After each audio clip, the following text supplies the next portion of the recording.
El Vaticano editó la Biblia hasta hacerla irreconocible. El verdadero Jesús no tenía casi nada que ver con nuestras creencias tradicionales, y la persona crucificada en la cruz ni siquiera era él, era Judas. La iglesia cristiana siempre ha estado envuelta en escándalos, pero últimamente aparece cada vez más a menudo en las noticias de la actualidad. He decidido sumergirme en el tema y averiguar por fin qué pasa con los textos sagrados y qué hechos sensacionales nos oculta el Vaticano.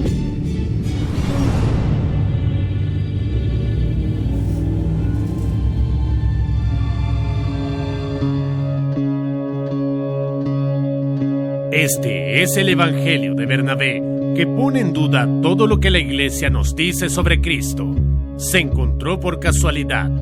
En el año 2000 en Chipre, la policía llevaba a cabo una redada contra presuntos contrabandistas. ¿Se imaginan la sorpresa que se llevaron cuando incautaron un manuscrito antiguo de uno de los delincuentes y el análisis posterior reveló que había sido creado hace 1500 años? Los procedimientos judiciales sobre el escrito se prolongaron durante más de una década y solo en el 2012 el Evangelio fue finalmente entregado al Museo Etnográfico de Ankara en Turquía para su posterior estudio. A los expertos les pareció inmediatamente sospechoso que el texto hubiera sido escrito presumiblemente por el apóstol Bernabé. Pero ¿no son los apóstoles los 12 discípulos de Cristo, sus seguidores más cercanos?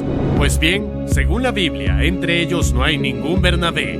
Y sin embargo, el autor afirma que había 70 apóstoles de Jesús en lugar de 12 y que él era su principal líder. Además, es obvio que a Bernabé no le gustaba otro apóstol llamado Pablo. A pesar de que las epístolas paulinas se consideran hoy la parte más crucial del Nuevo Testamento y el fundamento de casi toda la teología cristiana.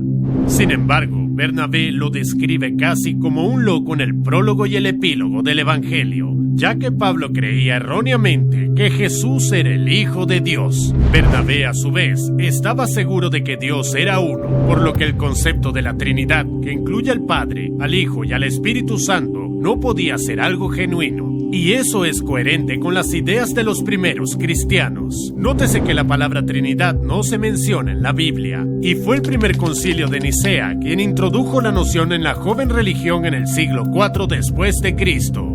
Bernabé no se queda ahí, y en el capítulo 39 del Evangelio, dice que Jesús era un hombre normal que experimentó una iluminación divina y que el verdadero Mesías solo vendría dentro de 500 años. Muchos musulmanes prominentes ven esto como una profecía, ya que Mahoma nació en la Meca exactamente 5 siglos después de Jesucristo. Además, Bernabé tiene una visión diferente del paraíso. Lo imagina como 9 niveles separados, igual que el infierno, o más bien 9 cielos. Y mientras que los santos ocupan los pisos más altos y se lo pasan de maravilla allí, si acabas más cerca del fondo no te parecerá muy diferente de tu vida anterior en la tierra. Esto significa que los cristianos deben ser el doble de justos si quieren desbloquear el traje celestial. Pero la sensación principal se guarda para los capítulos finales del Evangelio. Este apóstol hasta ahora desconocido describe el acontecimiento más importante del Nuevo Testamento de una forma distinta a la de Pablo. Según Bernabé, durante la última cena Jesús ya sabía que Judas lo traicionaría, pero no fue capturado por los soldados romanos porque los santos ángeles lo sacaron por la ventana. Al mismo tiempo, Dios presumiblemente cambió el rostro y la manera de hablar de Judas para que pudiera parecerse a Jesús y ser crucificado en su lugar. Por lo tanto, el hombre clavado en la cruz no era Cristo. La víctima torturada era Judas Iscariote. Mientras tanto, Jesús supuestamente le dijo a Bernabé que escribiera la verdad para que todos supieran lo que realmente sucedió. En mi opinión, esta información privilegiada parece un mero intento de vengarse de Pablo por algún rencor personal que Bernabé estaba alimentando. Por eso, niega energéticamente todo lo que fue escrito por Pablo. Entonces, ¿por qué tenemos que creer que este texto tiene alguna credibilidad? Porque curiosamente, el Vaticano nos anima a hacerlo siendo tan desordenado y actuando de forma extraña. La cuestión es que los procedimientos judiciales sobre el Evangelio de Bernabé se prolongaron porque los representantes de la Iglesia interfirieron a menudo en el proceso judicial. Querían que el texto se entregara inmediatamente al museo sin ningún análisis pericial.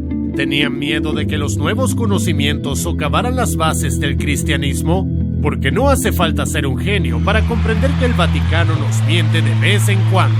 Sócrates de Constantinopla, historiador eclesiástico del siglo IV, dijo que hubo una iglesia fundada en el lugar de la crucifixión de Cristo. Más tarde, Flavia Julia Helena Augusta, madre del emperador Constantino el Grande, intentó demolerlo y encontró 3 cruces debajo del edificio. Todos los cristianos, sin excepción, intentaron al instante tomar un trozo de tan alucinante reliquia histórica, por lo que las cruces se repartieron entre numerosos templos europeos. Esta historia se considera el canon que no debe cuestionarse, y punto. Sin embargo, 1000 años después, el teólogo francés Juan Calvino advirtió un detalle que invita a la reflexión. Si tomamos todos los trozos que actualmente se veneran como restos de esas cruces, habrá madera suficiente para erigir una iglesia completamente nueva. Pero cuando alguna de estas observaciones llega a la Ciudad del Vaticano, es completamente ignorada, al igual que el resto de evangelios alternativos llenos de otros puntos de vista, tal vez incluso más sensacionales. A lo largo de los siglos, los funcionarios del Vaticano han ido adaptando la Biblia a su medida. Ni siquiera es una suposición, es un hecho. ¿De qué se han librado exactamente? La última gran limpieza de la Biblia ocurrió en 1684, cuando el Vaticano eliminó 14 de los 80 libros originales que habían sido considerados sagrados. No fue una ocasión única. Procedimientos como ese ocurrieron muchas veces, especialmente en los primeros siglos de la historia de la Iglesia. En aquel entonces, los evangelios que los sacerdotes consideraban inapropiados se llamaban apócrifos. Esta palabra deriva de una raíz griega que significa oculto. ¿Cuál es este gran secreto que el Vaticano oculta tan desesperadamente? Uno de los misteriosos apócrifos se llama el Evangelio de Tomás. Fue encontrado en diciembre de 1945 cerca de la ciudad de Nag Hammadi, Egipto. Los textos fueron desenterrados de unas ruinas subterráneas que fueron una de las bibliotecas más antiguas. Los científicos suponen que el papiro fue enterrado después de que el obispo Atanasio puso en duda su legitimidad. Y está claro por qué. El autor describe a Jesús como un hombre malhumorado, mezquino y egocéntrico. Tomás afirma que Cristo se declaró Dios en su infancia, justo después de aprender a hablar. Curiosamente, los evangelios aprobados por la Iglesia nos dan poca o ninguna información sobre su infancia y juventud. Y tal vez eso es porque el Vaticano encontró esas historias demasiado fuera de lugar y trató de borrarlas. Pero en realidad, Tomás tampoco entra en muchos detalles sobre la biografía de Cristo y se centra en sus discursos, o más bien en encontrar en ellos significados subyacentes. El apóstol estaba seguro de que solo dominar la habilidad de descifrar su verdadero mensaje puede darte la oportunidad de ir al cielo, no tus buenas acciones. Y como eso es todo un reto, la mayoría de los creyentes, según Tomás, nunca serán bendecidos con la gracia divina. Es poco probable que una interpretación tan libre del cristianismo atraiga nuevos seguidores, así que quizá por eso la Iglesia clasifica el Evangelio de Tomás como escrito apócrifo. En total, incluye 114 dichos atribuidos a Jesús, 40 de los cuales no se encuentran en ninguna otra escritura sagrada. Es más, alrededor de la mitad de estos 40 contienen comentarios muy controvertidos sobre las mujeres. En el refrán número 114, el Salvador dice que va a convertir a María Magdalena en varón para que pueda entrar en el reino de los cielos. Pero, ¿por qué? Tomás estaba seguro de que Cristo descartaba la idea de que las almas femeninas pudieran ser inmortales. Sin embargo, los hombres tampoco reciben un buen trato aquí. El Jesús descrito en el Evangelio afirma que a los varones incircuncisos también se les prohíbe entrar en el cielo. Entonces, corrígeme si me equivoco, pero la esencia del texto es que de todas las personas, solo los hombres circuncidados capaces de encontrar mensajes velados en los dichos sexistas de Jesús merecen el paraíso. Todo ello con el telón de fondo de la aparente megalomanía del Salvador. Sin embargo, es muy posible que este fuera el problema del autor en primer lugar. Tomás se autodenomina abiertamente hermano gemelo de Jesús, nacido de otra mujer. No es de extrañar que el Evangelio haya sido eliminado de la Biblia. Tengo curiosidad de saber por qué se incluyó originalmente. ¿Pueden ser ciertas al menos algunas de esas revelaciones de Tomás? Tal vez no molestaron a la Iglesia al principio y de repente empezaron a hacerlo. Esta es la razón principal por la que teólogos y ministros exigirían eliminar libros enteros de la Biblia a través de los tiempos. La religión es algo muy delicado, Pero ¿cómo podemos confiar en las personas que le dan forma si en algún momento de la historia ni siquiera pudieron ver que el Papa era una mujer? En 858 estalló un gran escándalo en la Ciudad del Vaticano. Durante una procesión cerca de la Basílica de Letrán, el Papa Juan VIII, que ya llevaba 2 años reinando, se puso muy enfermo. Los miembros de su círculo íntimo estaban dispuestos a prestarle ayuda, pero muy pronto todos se dieron cuenta de que se trataba de un tipo muy específico de enfermedad. El Papa se puso de parto en plena calle. Más tarde, rebautizada como Papa Juana, nació en la ciudad alemana de Maguncia. Dotada de una memoria brillante, la joven empezó a disfrazarse de hombre para recibir educación, ya que llevar una vida femenina típica de la época nunca le atrajo. Muy pronto, Juana fue invitada a Roma, donde aún haciéndose pasar por hombre, fue ordenada y ascendió rápidamente en el servicio papal. Trágicamente para ella, se enamoró de un funcionario que trabaja en la curia y tuvo un hijo suyo. No logró alcanzar la seguridad del palacio de Letrán, donde el recién nacido pudo ocultarse del mundo. Cuando la multitud comprendió que de repente había sido engañada durante muchos años, la gente enfurecida apedreó a Juana hasta la muerte en la misma calle donde dio a luz a su bebé. Hoy, la iglesia asegura que se trata de una ficción absoluta y que Juana nunca existió. Pero, ¿qué nos lleva a dar por buenas estas afirmaciones? ¿Hay alguna prueba sustancial detrás de la confianza del Vaticano en que los libros que eliminaron de la Biblia son engañosos?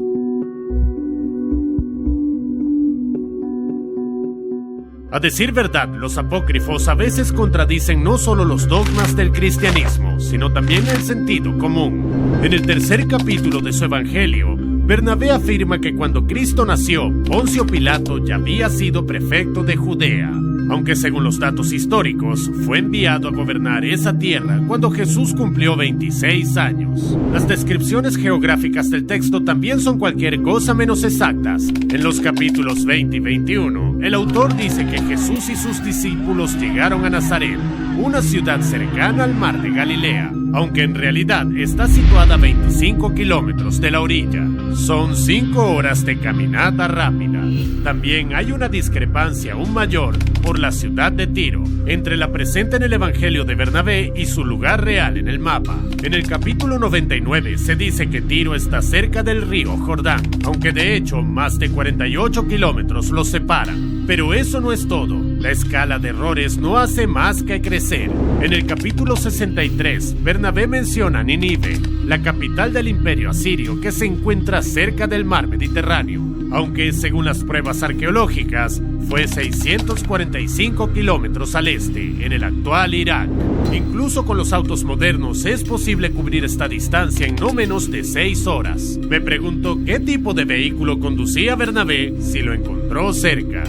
Si revisas el capítulo 152, verás un anacronismo. Durante una fiesta, el vino se guarda en enormes barriles de madera. En aquella época, sin embargo, la gente todavía utilizaba grandes tinajas para guardar el alcohol. Pero incluso si atribuimos todos estos errores a la ignorancia de Bernabé en ciertos campos, ¿cómo podemos justificar el hecho de que su evangelio sea sorprendentemente similar a los textos medievales? Menciona repetidamente a Jesús utilizando la expresión dioses falsos y mentirosos. No está presente en la Biblia ni en el Corán porque se trata de un latiguillo acuñado por Dante Alighieri, un poeta que vivió en el siglo XIV. Del mismo modo, un término específico, hambre rabiosa, es utilizado tanto por Dante como por Bernabé. Y por último, una guinda en este pastel teológico.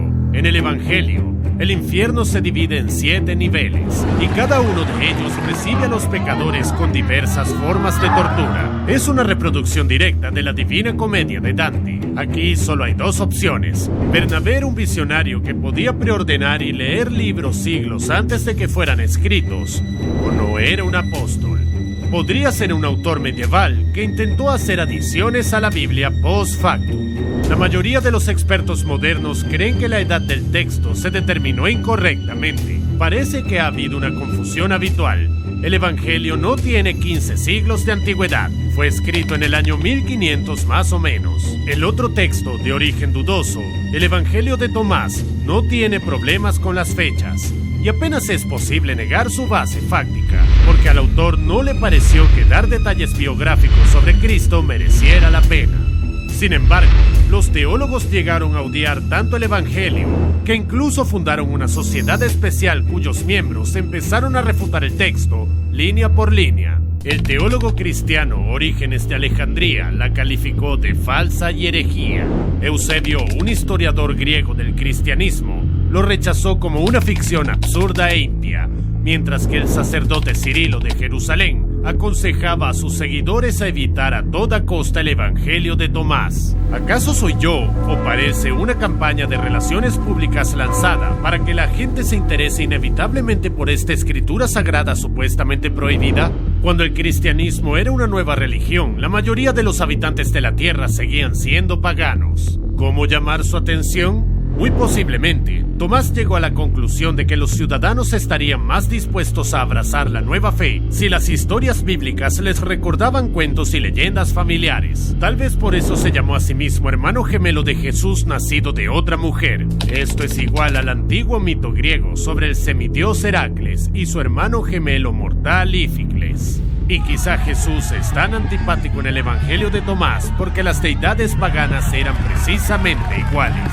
En aquella época, la bondad cristiana parecía extremadamente extraña a la gente, y si los dogmas cristianos del Evangelio de Tomás fueron tergiversados intencionalmente, y el propio Vaticano tomó esta sabia decisión, y luego, cuando el cristianismo se convirtió en una religión mayoritaria, el texto dejó de ser necesario y por tanto se canceló. Pero si incluso es así, los teólogos deben haber abandonado la limpieza a mitad de camino, ya que la llamada Biblia canónica tiene un montón de incoherencias que hacen tambalear nuestra confianza en todo lo que predica el Vaticano.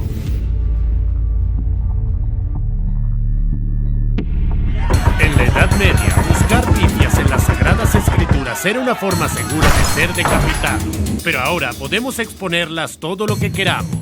Empezando por las primeras páginas del Antiguo Testamento, queda claro que la Biblia se contradice una y otra vez. El famoso relato de la creación nos enseña que Dios hizo a los seres humanos en el sexto día, mujeres y hombres al mismo tiempo.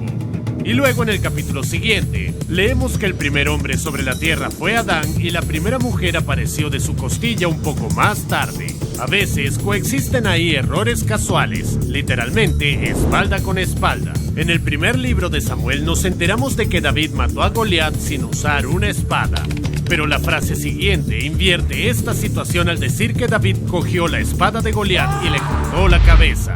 Los autores de los distintos evangelios no solo se pelean con los pequeños detalles, sino que a menudo no se ponen de acuerdo sobre lo más importante. ¿Qué dijo exactamente Jesucristo? Las palabras de un hombre crucificado parecen lo suficientemente memorables como para citarlas de memoria. ¿Estás de acuerdo? Y sin embargo, sus discípulos fracasaron en esta tarea. En el Evangelio de Mateo, Jesús moribundo grita: «Dios mío, ¿por qué me has abandonado?». Pero el apóstol Lucas insiste en que sus últimas palabras fueron: «Padre, en tus manos encomiendo mi espíritu». Mientras tanto, Juan cree que Jesús fue más bien breve en los últimos momentos de su vida y solo dijo: «Se acabó». Y si en la primera pregunta podemos percibir un miedo razonable, en todos los demás casos, Cristo aparece sorprendentemente tranquilo y decidido, como si los autores trataran deliberadamente de endulzar todo el asunto. A mí, me parece una edición de aficionado destinada a reforzar la imagen del Vaticano. Pero si estás lo suficientemente atento, te darás cuenta de que la Biblia tiene problemas incluso con matemáticas sencillas. En el Evangelio de Juan, se dice que Nicodemo, discípulo secreto de Jesucristo, le llevó una mezcla de mirra y aloes como de 100 litras. Una litra es una unidad de peso romana común en aquella época. Equivalía aproximadamente a 350 gramos, lo que significa que 100 litras rondaban los 35 kilos. Tanto la mirra como el aloe se utilizaban como incienso, por lo que bastaba una gota para que el aroma perdurara en el cuerpo durante todo el día.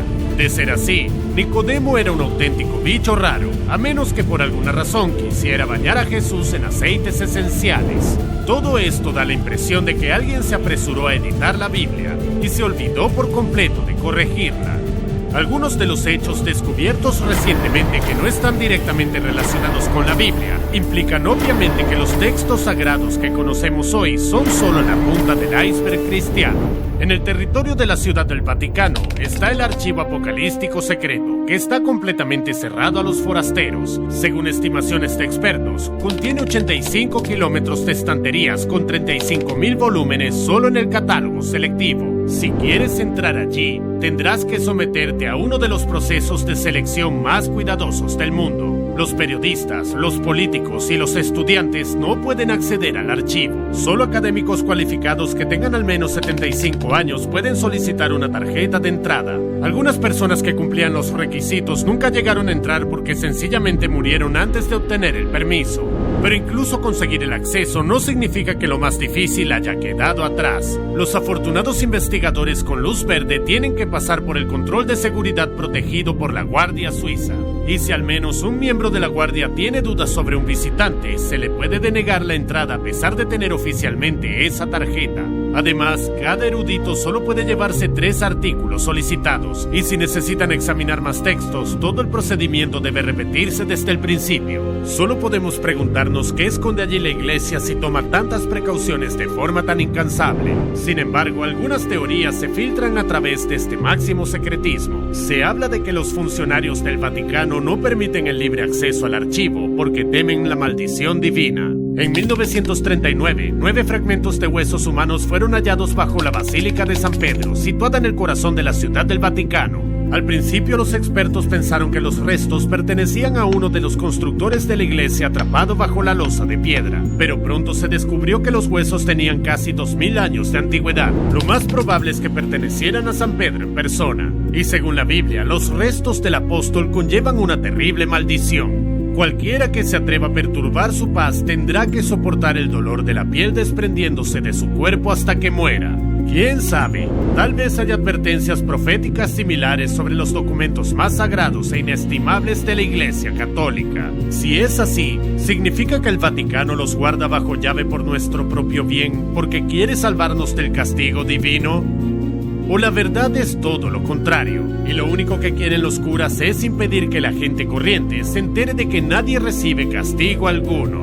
Al fin y al cabo, el archivo secreto guarda una colección de cartas entre San Pedro y el emperador Nerón. Ningún científico ha tenido permiso para leerlos todos. Sin embargo, las piezas de correspondencia ya estudiadas dicen que Jesús nunca existió.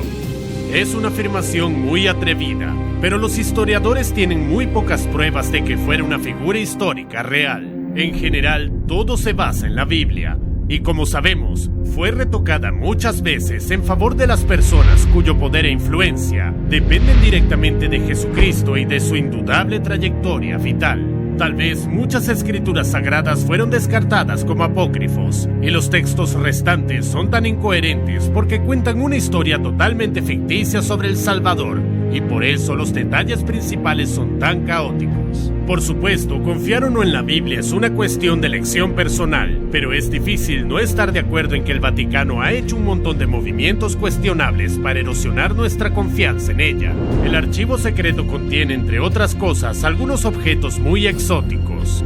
Se sabe que a finales del siglo XX, el cronovisor se trasladó allí, una máquina creada por el padre peregrino Alfredo Maria Arnetti. El monje italiano afirmaba que la máquina permitía ver el pasado y el futuro. Aunque suene casi ridículo, el Vaticano confiscó de manera inmediata el misterioso aparato. Bueno, tal vez los sacerdotes no querían que miráramos en el cronovisor y viéramos cómo era el verdadero Jesucristo y si es que estaba allí. O quizá teman que encontremos la confirmación de las intrigantes pistas que San Pedro y Nerón dejaron caer en esas cartas que se escribieron el uno al otro, y nos demos cuenta de que el Vaticano está gobernado por los Illuminati. ¿Te atreverías a asomarte al pasado de la iglesia cristiana si supieras que posiblemente podrías desacreditar todo lo que aprendiste de la Biblia?